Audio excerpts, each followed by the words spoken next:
ഉന്നത വിദ്യാഭ്യാസ മേഖല അതിഗംഭീരമായതുകൊണ്ട് വിദ്യാർത്ഥികളെ മുഴുവൻ ഞങ്ങൾ അങ്ങോട്ട് പഠിപ്പിക്കാൻ വിടുകയാണെന്ന്. നിങ്ങൾ ആലോചിച്ച് നോക്കണം, തല കുനിക്കണം കേരളം.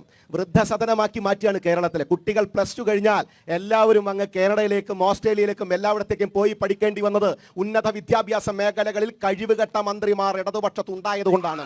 വെള്ളം കുടിക്കണം ഇത് കണ്ടിട്ട് കുടിച്ചാൽ. ആയമ്മ ഇവിടുത്തെ ഉന്നത വിദ്യാഭ്യാസ മന്ത്രി പറഞ്ഞു, ഒരു വലിയ വൈറലായ സംഭവമല്ലേ troll, all tensions on my house, tensions in my head എന്ന് പറഞ്ഞില്ലേ? You shameless creature, bloody bullshit. ആ ഹെഡ് മര്യാദക്ക് ഭരിക്കാത്തതുകൊണ്ട് എല്ലാവരും നാട് വിട്ടുപോയത്. നരേന്ദ്രമോദി അങ്ങനെയല്ല sir. All tensions of nation അദ്ദേഹത്തിന്റെ തലയില.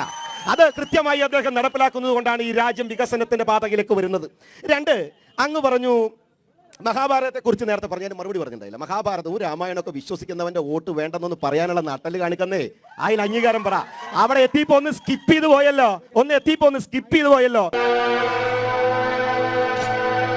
2, അങ്ങ് ഈ ഇന്ത്യ മഹാരാജ്യത്ത് കേരളത്തിനപ്പുറത്തുള്ള കൊലപാതകങ്ങളും വിഷമങ്ങളും ദയനീയതകളും സമരങ്ങളൊക്കെ കണ്ടല്ലേ? സിദ്ധാർത്ഥന്റെ അച്ഛന്റെ വിഷമവും സങ്കടം കണ്ടില്ല? വാളയാറിൽ കെട്ടി തൂക്കിയിട്ട 2 മക്കളുടെ വീട്ടുകാരുടെ വിഷമം കണ്ടില്ല? അങ്ങനെയൊക്കെ വഴിയില്ല.